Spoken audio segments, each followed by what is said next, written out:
is at the festival is depicted in one of the halls in which the event takes place, and each is named after their country's capital city.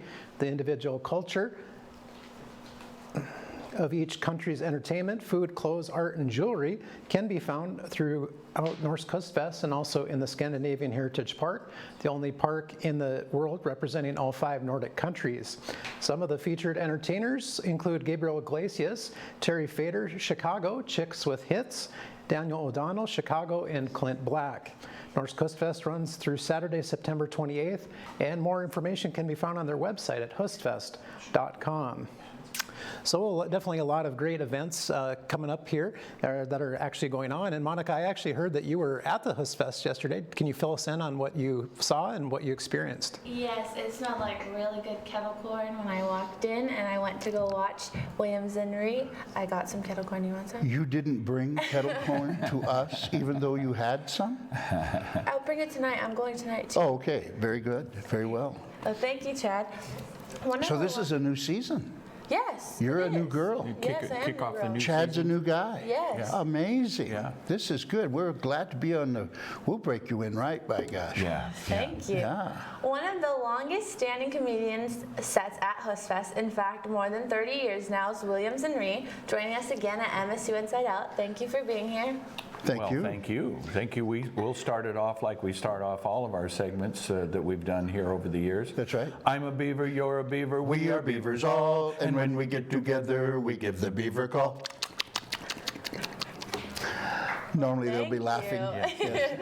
Thank you. Camera one is laughing, the other guys are going, what the hell are these guys doing here? And the one guy's saying drugs are bad. That's our, yes, yes. And our weatherman is about to put on a sweater, so it's going to be a good. You guys, you know, campus, you need a little more money in here. You got way too much junk in here for this little studio. Yeah. We're trying to spice it up. We're supposed to get a new table soon. We're gonna. Oh, no, you need a We need larger big, room. like your Bigger own. room? Yes, your I say own we protest. studio. I say we go to the Yeah. streets and protest, Yeah. demanding Yeah. that we get a bigger. And everything needs to be green and stuff. No carbon footprint. Careful and with the everything. green. Careful with the green. Yeah. Camera one girl says the green in the green room's not really green. Oh, really? Yeah, but that's okay. I didn't see that. That's all right. We Okay. understand. Well, green screen is Yes. good because Yeah, we have a unless you're green wearing And a I green can outfit. see much better because today I got to see Dr. Williams, Daryl Williams, the Yeah. best in the world, Yeah. and he lasered my eye. He did. And I can see so much better. Oh, Yeah. unbelievable. Yeah. You are just, you're Yeah. you're going to go far in this business. Yeah. He's an Thank you. eagle eye. He's Native American and he has an eagle eye. He can see a golf ball if it's like 75 yards. Used to be able to see it. Yeah. Now I can't see it. Right. Yeah. But maybe with the help from the eye doctor, you probably see it now. I believe I will. I believe Me I will, too. yes. What does Chad think of that? Is he, he needs to go over that script just one more time No, before Chad's a little, he's quite opinionated. yes, and his grandparents are good friends of ours. Yes, we love his Yes. grandparents. But you're from California. I am from California. She's a California girl. Where? I raised my hand at your show yesterday, and then you said something about Arizona. Yeah, because Yeah. we're old and we can't hear. What did and you say? said, we said, well, who's the farthest away? And you said California. no. And he said Oh, Arizona. yeah, Yes. you did say What did you Arizona. say? I thought you You said just said Arizona. no. What I just did you raised my say? hand for California. Because she was You said raised shoving in that California. popcorn in her Kettle corn. Kettle corn. Yeah. There's Los Angeles. Where? I'm from Riverside. Riverside. Yes, Oh. and she's here, even though she's getting educated in the media. She's actually here on a scholarship. Her parents paid a lot of money for some guy to do their tests. And, Oh, really? And now she's Is this Lori Laughlin's kid?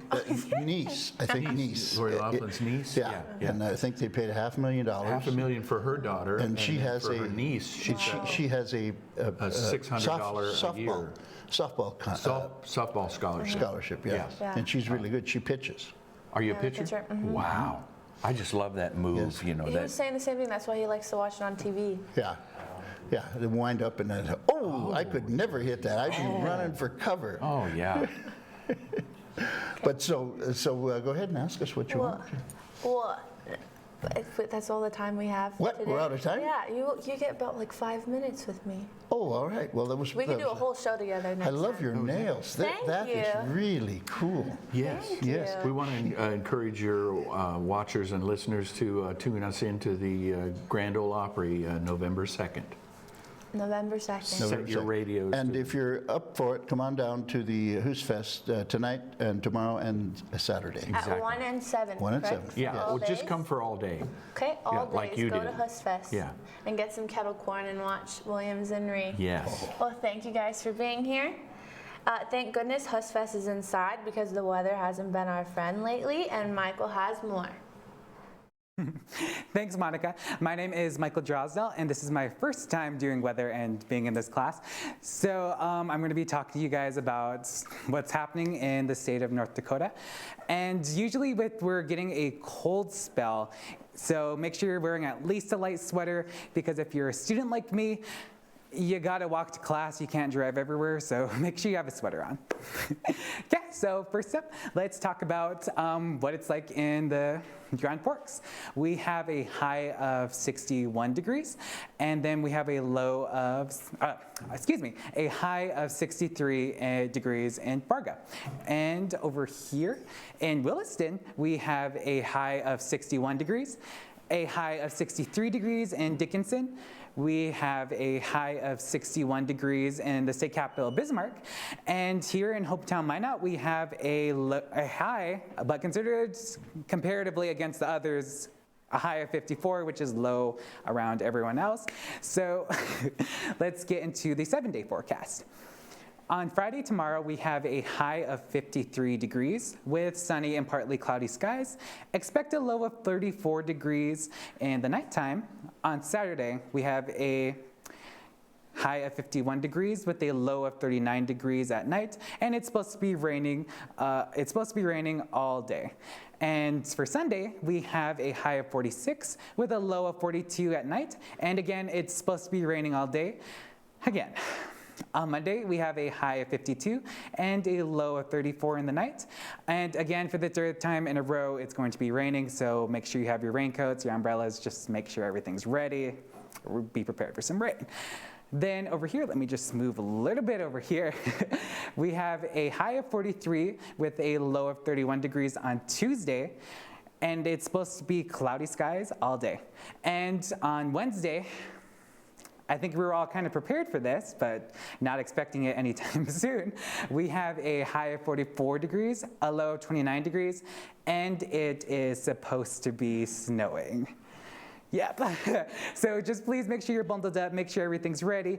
Snow is a little bit worse than rain comparatively, and if you live in North Dakota, it can be a lot of times. But we have a high of 51 degrees on Thursday, and it is supposed to be sunny with partly cloudy skies. And again, for the Wednesday forecast, it's supposed to be snowing, so just be prepared for that.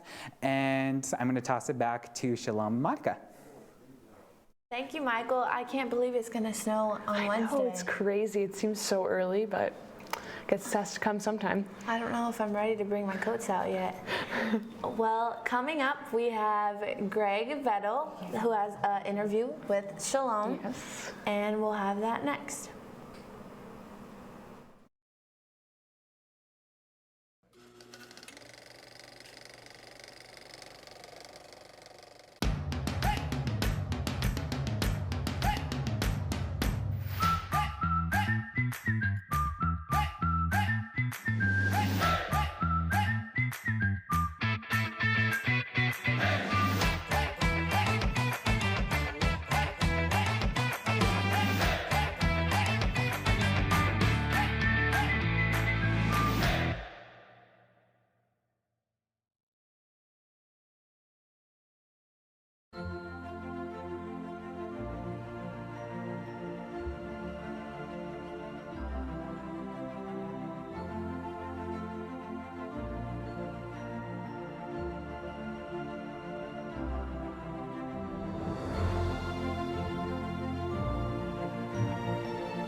Art on campus has been settling into its new home in the Northwest Arts Center. I'm here with Greg Vettel, the director of the Northwest Arts Center, to talk about the newest exhibition. Thank you for coming here today, Greg. It's great to be on the show again, my second time. Yeah. So, what can I help you?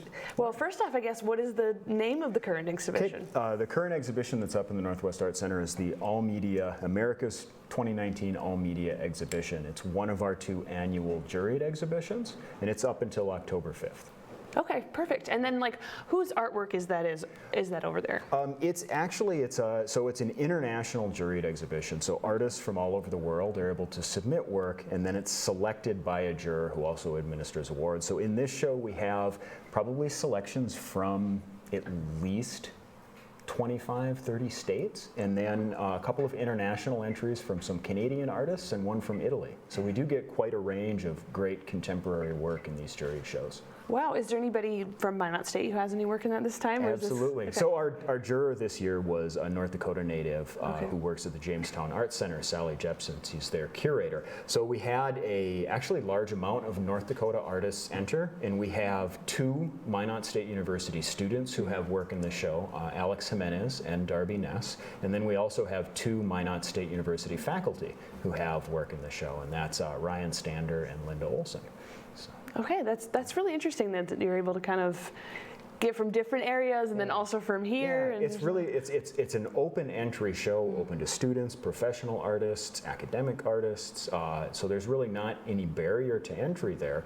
But it's neat how the juror kind of influences who submits to the show, and then of course the juror selects the pieces, so kind of curates the exhibition as well.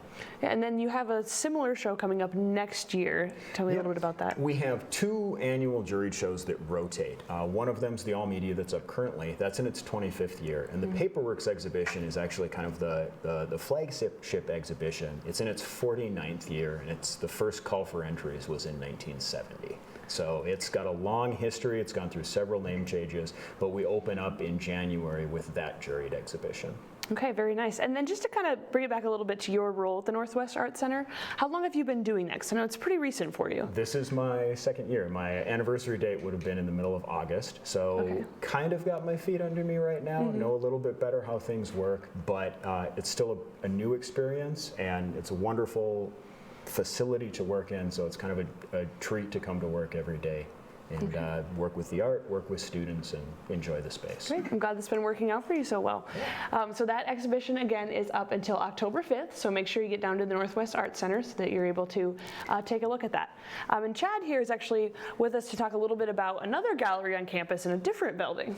Yeah, so a lot of great art events, also a lot of great musical events coming up. MSU art faculty have come up with a solution for the old Northwest Arts Center space for the 2019-2020 school year. The room has remained vacant for almost a year, and according to Associate Professor of Art Ryan Stander, the room has become part of a new studio space, and the other part has become an exploratory gallery. The gallery is located on the 2nd floor of Hartnett Hall here on campus and will be open during normal business hours from Monday through Friday. The student spaces are available for students to exercise their inspiration and creativity. Stander says he is excited and hopes that it will inspire creativity in the minds of MSU students. The space is free of barriers and will enable students to think on their feet and act quickly without all the red tape of other art galleries. MSU's 3 art galleries will see about 36 different shows and artists throughout the school year. The exposure along with the experience will be invaluable to students, and more information can be found on MSU's website. The Minot State University Choir is under the leadership of Emerson Eads and is happy to invite female artists throughout the state of North Dakota to be a part of a special art showcase in convergence with their November 9th performance of Luciano Berillo's Magnificat. The performance has taken its inspiration from the biblical Song of Mary. Berillo's composition was completed 70 years ago this year and is celebrating women's empowerment, which is displayed in the passage of the 19th Amendment. As part of their exhibition, the MSU Choir would like to invite North Dakota female artists to submit work that visually represents one of the sections of Berillo's Magnificat. Chosen art pieces will be presented in the foyer of Anne Nicole Nelson Hall during the performance, and pictures of the pieces will be shown on a large projector screen behind the choir during the concert. Following the performance, the artwork will be displayed in the Walter Peel Gallery at the Northwest Arts Center from November 14th through December 5th. The art submission deadline is October 15th, and artists should include a JPEG image of their work for review. Selected artists will be notified by October 25th, and the actual artwork should be delivered to the Northwest Arts Center by November 4th. Artists are asked to provide a brief interpretation and summary of their work and must include a short personal biography. There is no entry fee for art entries, and up to 3 different images can be sent, and all art forms will be considered. More details and entry forms can be found on the MSU website. So it looks like a great opportunity to be a part of on campus. So hopefully we'll all get a chance to go out there and visit and maybe even attend the concert. Yeah, and I mean, speaking with the art thing, it's nice to have like these little galleries here and there on campus, because then it's more available to be able to look at things as you're walking by and that type of thing. It kind of adds to the feel on campus a little bit. Especially like on your free time when you have like an hour in between classes and you don't want to like drive home if you don't live on campus. I feel like it's very convenient. Yeah, it's a nice place to like chill. Yeah. Up next, we'll have sports with Taylor Rosari. Thank you to all of our underwriters.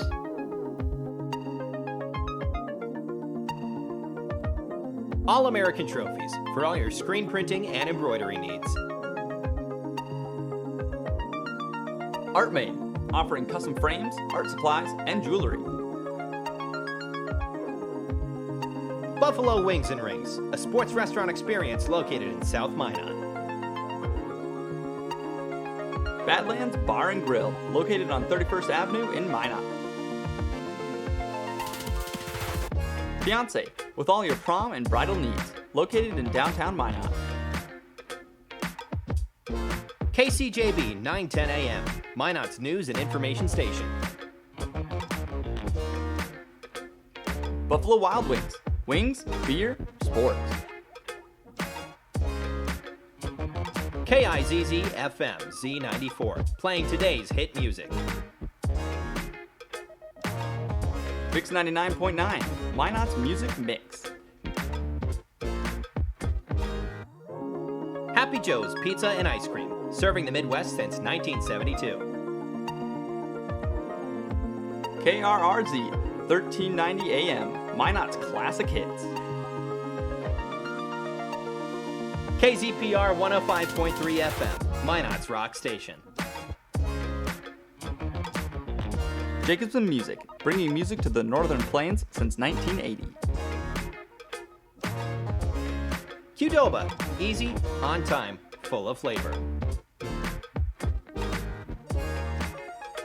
MSU Beavers Hockey, online info at msubeavers.com. Forward Communication, connecting professionals in the Midwest. MSU Theater Department, year-round entertainment.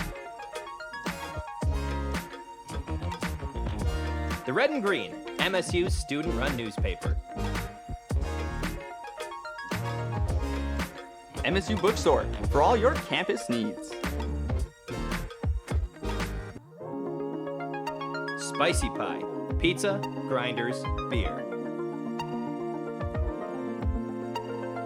Magic City Hoagies, locally owned sandwich shop located in Southwest Minot. Taco John's, offering fresh tacos, burritos, nachos, and breakfast.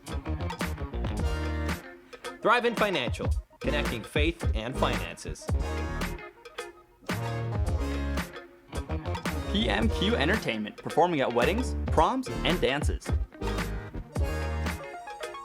The Pursuit, creating a place in Minot where everyone is welcome.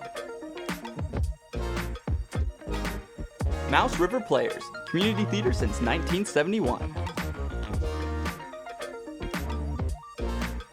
H-Bar-B Construction, for all your oil field needs. Bear Scat Donuts, located on Broadway across from Minot State Campus.